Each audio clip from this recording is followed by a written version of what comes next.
Haya, ni kwa mara nyingine tena baada ya muda mrefu kutokuwepo au kuingiza voko na sauti ya mamlaka niliyojaliwa na Mwenyezi Mungu. Hatimaye tumerudi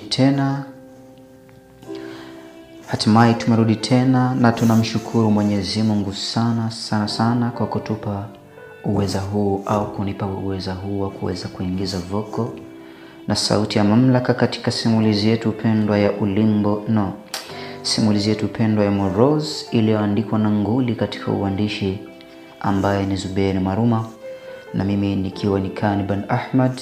Kama kawaida naendelea kutaraddadi katika ulimbo wa simulizi, lakini pia nichukue muda huu kuwaomba radhi wale wote ambao ni mashabiki zetu kwa kuchelewa kuingiza voko katika simulizi zetu kwa muda mrefu.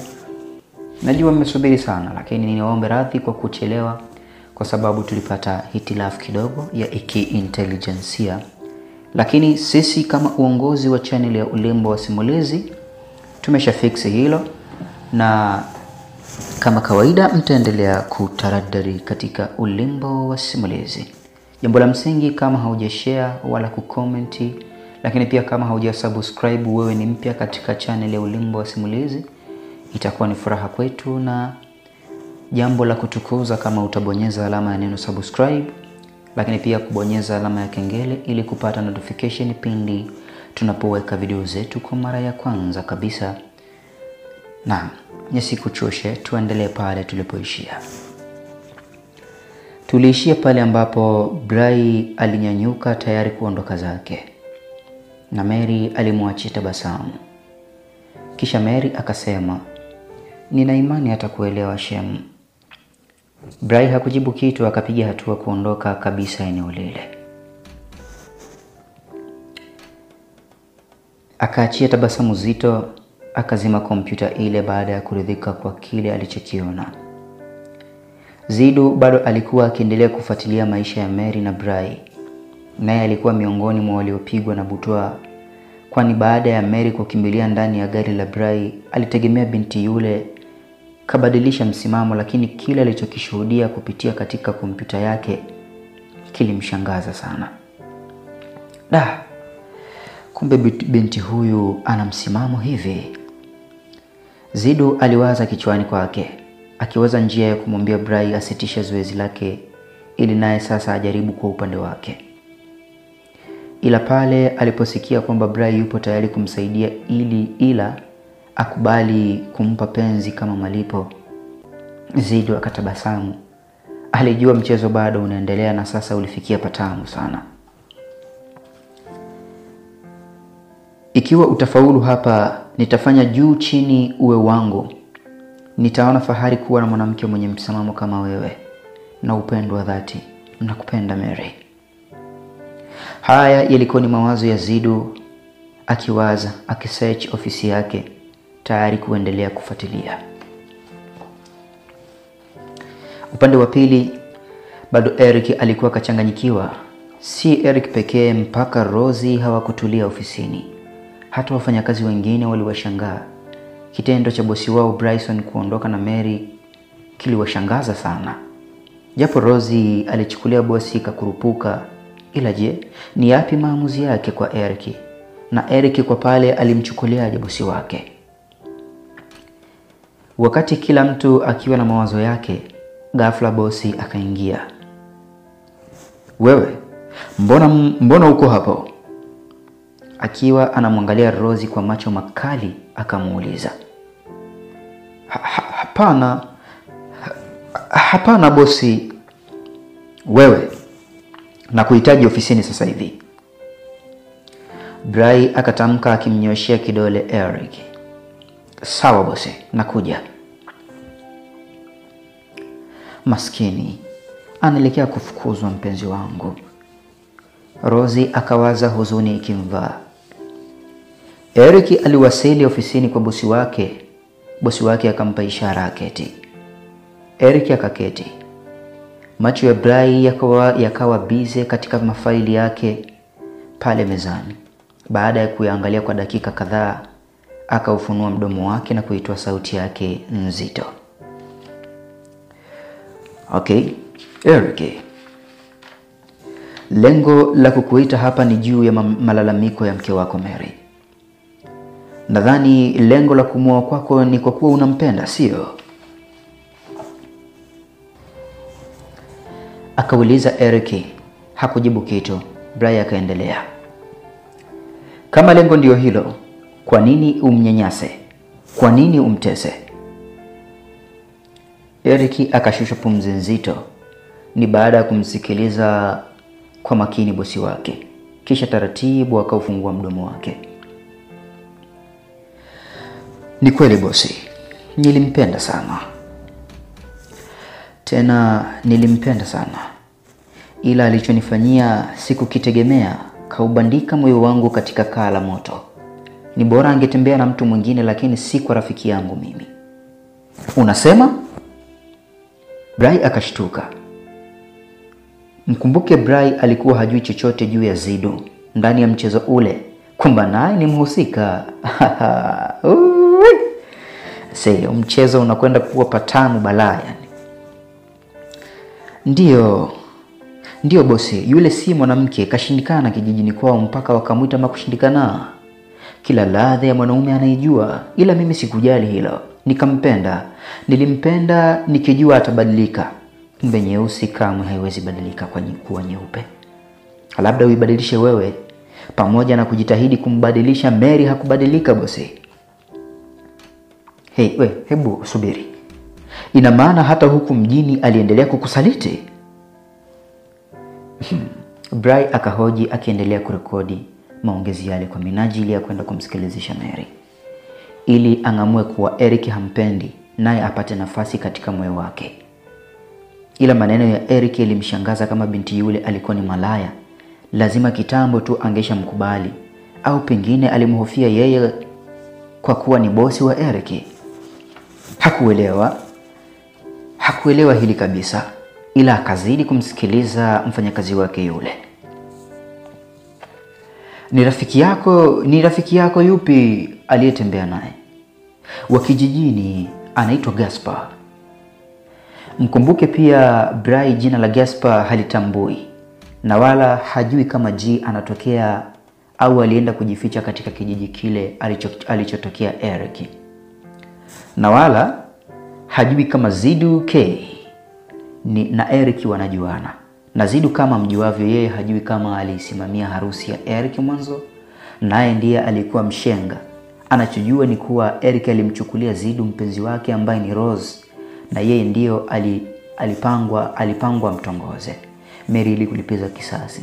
Sasa huyo mwanaume mwingine ambaye alicheza katika nafasi yake ni nani? Hapa swali lake lilikosa jibu. Yes. Kengele ya hatari ikalia katika kichwa chake. Alijua fika kama bosi wake Zidu K angemtambua mtu huyo ambaye alifumaniwa na Eric akiwa na Mary, basi lazima Zidu angemtumia mtu huyo. Hapana.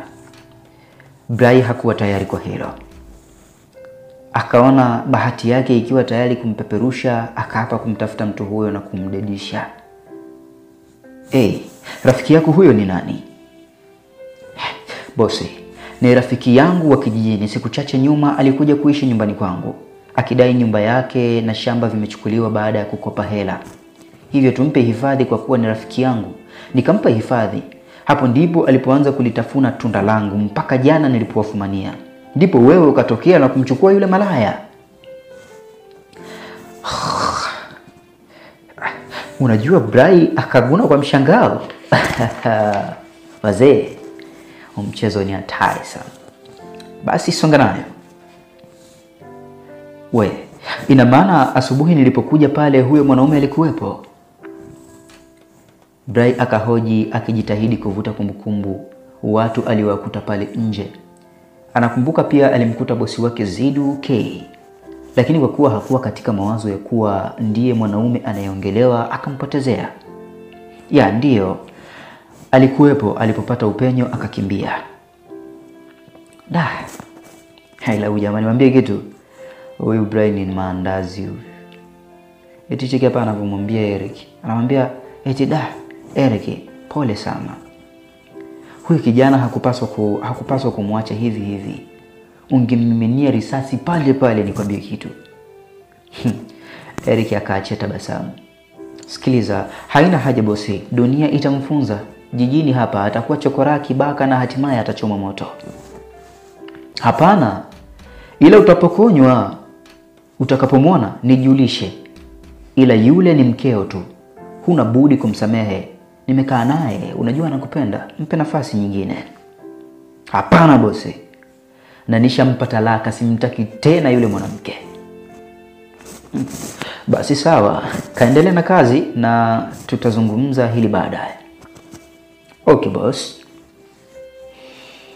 Eric akanyanyuka na kuondoka zake, akimwacha bosi wake katika mawazo mazito. Lazima nimuue huyu Gaspar kabla bosi Zidu hajamtambua. Maana akimjua atamtumia na kumjengea maisha mazuri. Ngoja kwanza nikaongee na Mary anieleze kuhusu huyo mwanaume aliyefumaniwa naye. Halafu hilo jambo yapaswa hata bosi Zidu asijue. Akaongea kwa sauti ya taratibu ambayo alijua iliishia ofisini kwake tu. Kato hakujua kuwa sauti ile ilifika mpaka masikioni mwanaume wa kazi Zidu K. Yani jamaa Zidu kila kuna ananifurahisha. Ambaye Zidu K baada ya kuwa anasikiliza maneno yale, aliacha tabasamu zito lililoishia kuwa cheko kwa siku ile. Aliufurahia sana mchezo ule. Kwanza alimcheka Eric kwa kujifanya alimpenda sana Mary. Kumbe ni mnafiki tu. Na akakumbuka hata alipofika pale nyumbani, Rose na Eric walimkataa, ila Mary baada ya kumwombea sana ndio akapata nafasi.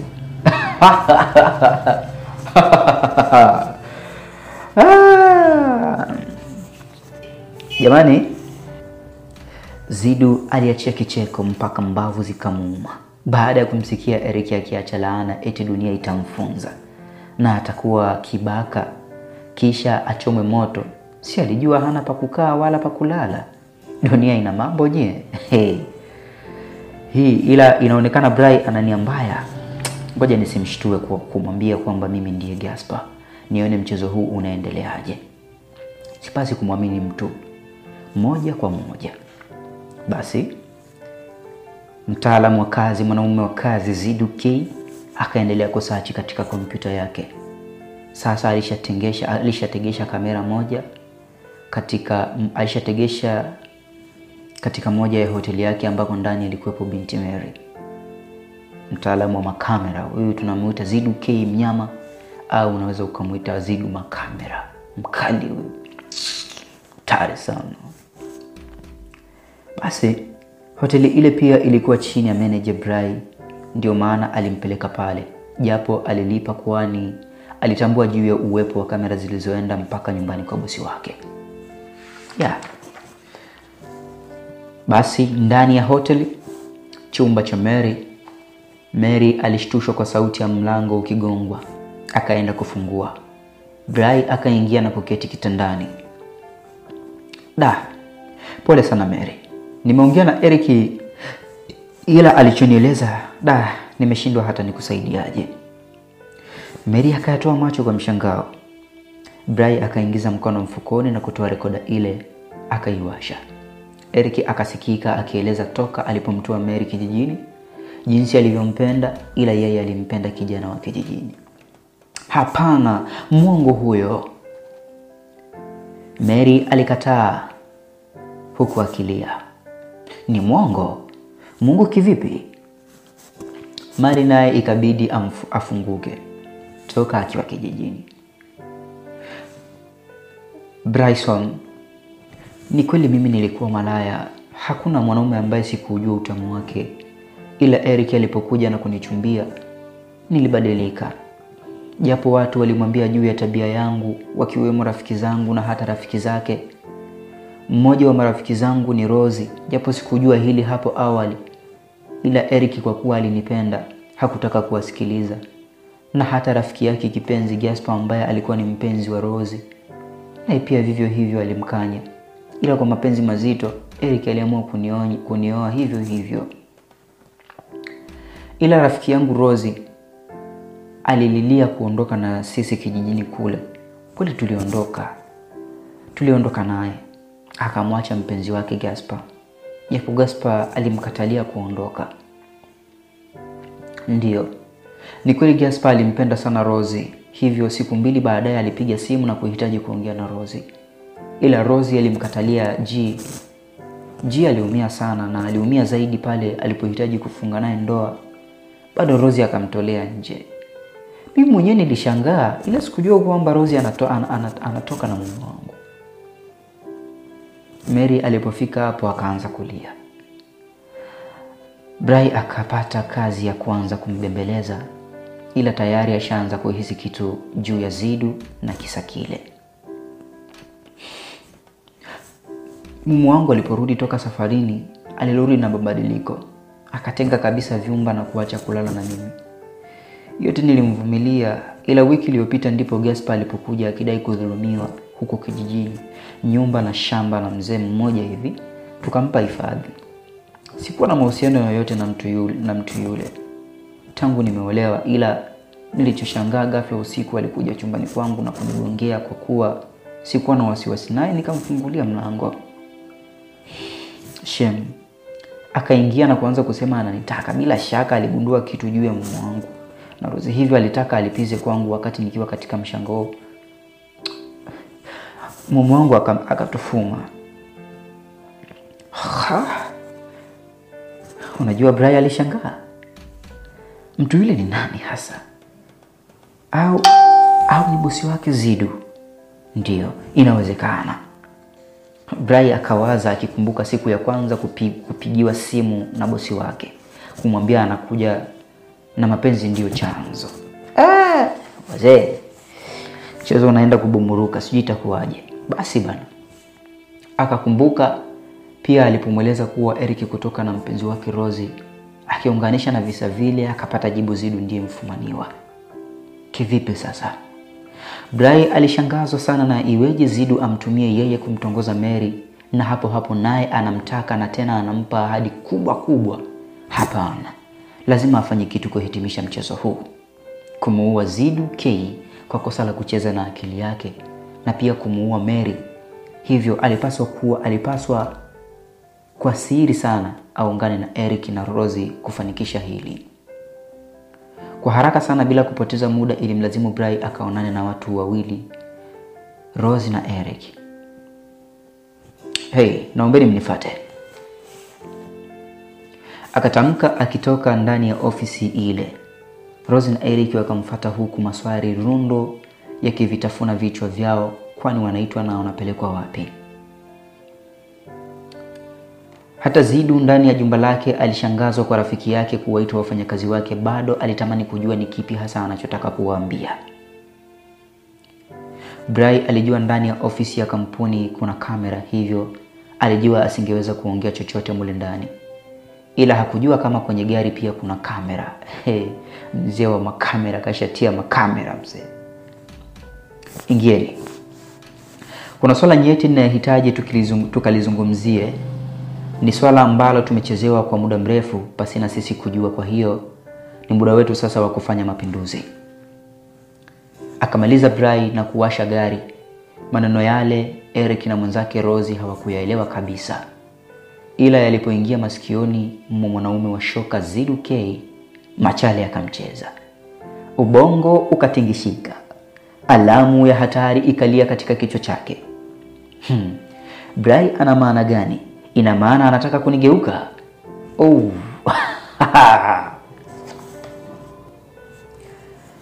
Akawaza, akashika simu yake akataka kuipiga, ila akasita. Hakujua alipaswa afanyaje kwa muda ule.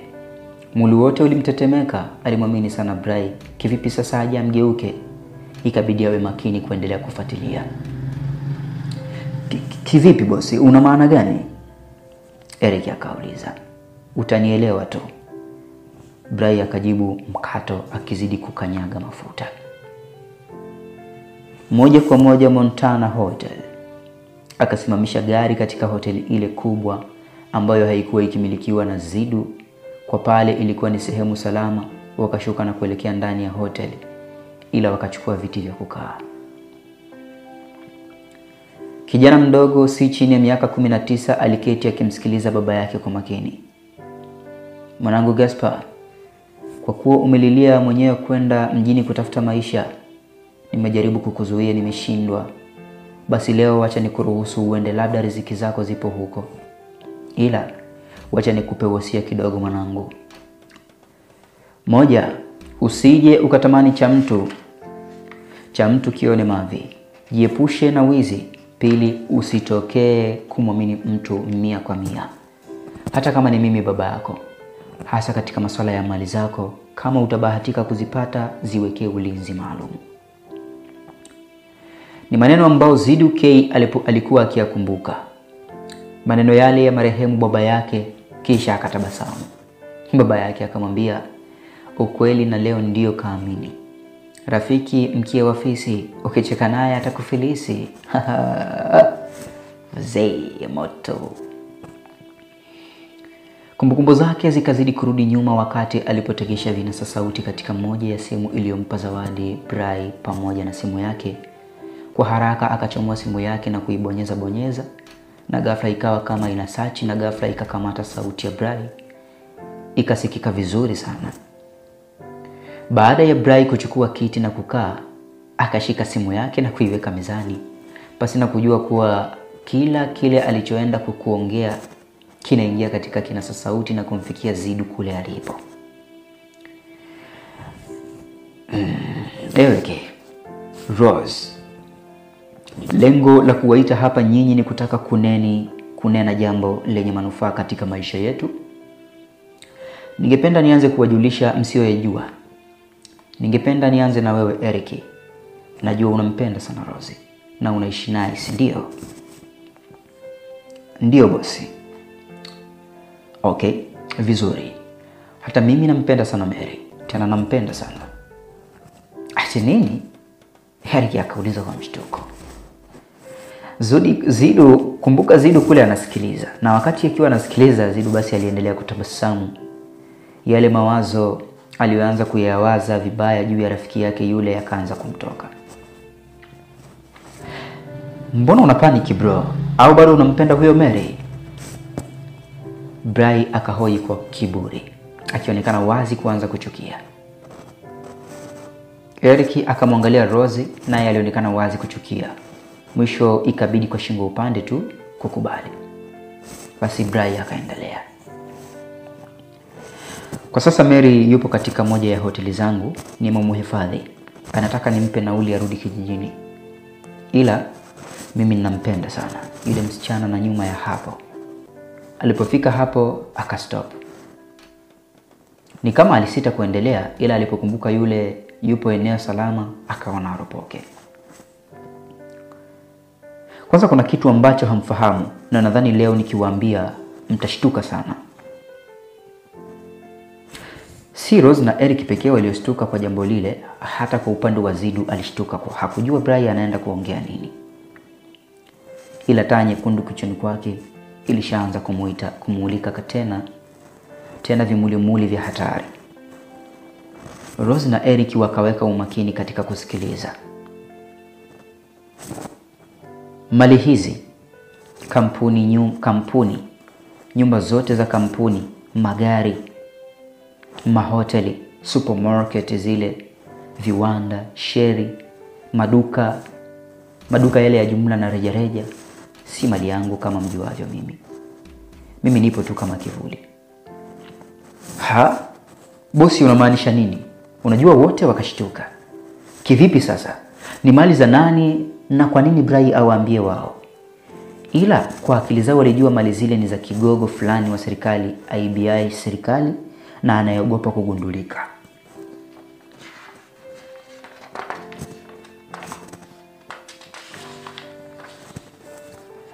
Mali hizi zipo chini ya mtu mnayemjua fika, na mtu wenu wa karibu mnayemjua hata zaidi ya mimi ninavyomjua. Kina Eric wakazidi kushangaa kwa kauli ile. Mtu mwenyewe anaitwa Zidu.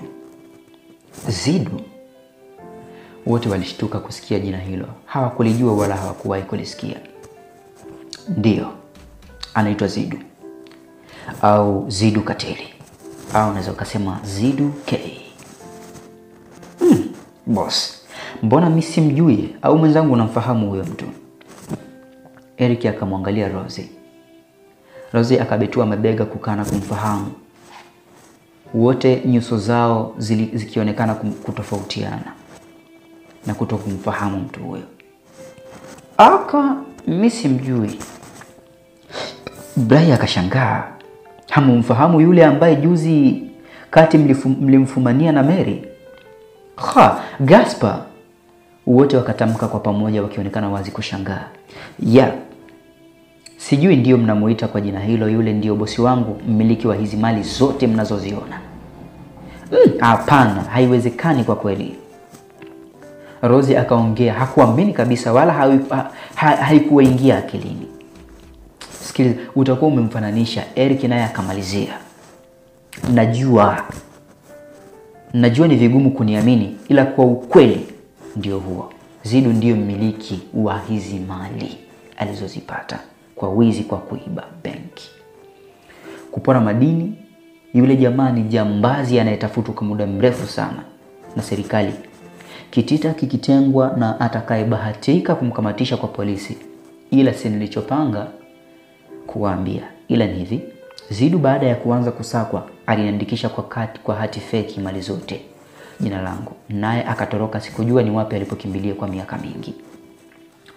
Mpaka siku moja aliponipigia simu na kuniambia kuna kijana anakuja huku anaitwa Eric, nimpe kazi. Ndio Eric ukaja nikakufanya msaidizi wangu. Ni kutokana na amri yake, ila namba haikupatikana tena. Eric kweli akakumbuka baada ya kutoka kidato cha 6, Gaspar alikuwa na kama miezi 6 toka ametoka mjini. Akampa anwani ya kampuni ile na kumwelekeza mahali ilipo. Akamwambia anajuana na mmiliki, aende tu akaonyeshe vyeti vyake atapata kazi. Na ndivyo ilivyokuwa. Kwa mbali Eric akaanza kuamini kile akisemwacho. Na Bray aliyemtambua kama bosi wake au mmiliki wa kampuni ile iliyosimamia supermarket kadhaa jijini pale. Wakazidi kumsikiliza bosi wao yule, naye Bray akaendelea kuwahabarisha. Miaka ikapita pasina kupata simu ya Zidu. Na sikujua alipo mpaka Eric ulipooa. Ghafla sijui ni nini kilichoendelea katika ndoa yako. Na sijui mlikorofishana nini na Zidu. Ila siku moja alinipigia kwa namba yake na kunambia anakuja. Nilishtuka, ila kweli alikuja na nikamfuata katika jumba lake. Nilipomkuta yupo na uchungu ndipo aliposema kilichomleta ni mapenzi. Eric unatembea na mpenzi wake Rosie. Na ili kukuumiza akanituma mimi nitembee na mke wako Mary. Lazima roho itakuuma na zawadi pindi nikifanikisha kutembea na Mary ni kunikabidhi kampuni hii. Kunirahisishia zaidi akakutengenezea na safari wakati wewe ukiwa safarini, mimi nikimtumia Rosie nikajaribu kumtongoza Mary bila mafanikio. Eric akamkata jicho kali Rosie. Hapana, si kweli, kuanzia sasa navunja penzi langu kwako. Eric, namfuata Gaspar wangu, nampenda, kwani umenidanganya Eric? Rosie aliongea kwa uchungu. Hakuamini kama aliyekuwa mpenzi wake Gaspar ana mali nyingi kiasi kile. Tulia wewe mwanamke, bado sijamaliza. Unataka kutuharibia kazi? Sikiliza kwanza ujue na maanisha nini. Bray akaongea kwa ukali. Rosie akanywea. Machozi yalimtiririka, akili yake haikuwa pale. Alitamani kuonana na Gaspar wake amuombe msamaha. Mtoto amejawa tamaa huu jamani. Kwa upande wa Zidu bado alikuwa na bumbuazi. Kwa nini Bray aseme yote yale? Je, alikuwa na nia gani na yeye? Akazidi kuwa makini kufuatilia mchezo ule ambao ulikuwa unaenda kumgeukia. Je, swali, unafikiri mchezo huu unakwenda vipi? Hebu shusha comment hapo chini kama unaweza kufikiria nini kitaendelea. Mimi nataka kuona ubongo wako una uwezo wa kuelewa kwa kiasi gani. Nataka tu uniambie kwamba unahisi nini kitaendelea baada ya Zidu kumaliza kuwapa mkasa huu. Na je, Zidu katika mpango wake atafanikiwa? Mimi nataka kuona Zidu K ana ujasiri kiasi gani na ni mwanaume wa aina gani katika kutatua matatizo yake. Ungana nami katika simulizi yetu pendwa kabisa ya Rose yani Chuki hii ikiwa imeandikwa na yule nguli pendwa, nguli ambaye anawafanya nyinyi mburudike. Huyu si mwingine ni Zuberi Maruma. Lakini pia bila kusahau, mimi hapa ninayekuingizia voko na sauti ya mamlaka si mwingine ni Kaniban Ahmad, ambaye unaweza kunipata kwa namba za simu 060717 7221 na mwisho ni 81. Naam, asante na chao.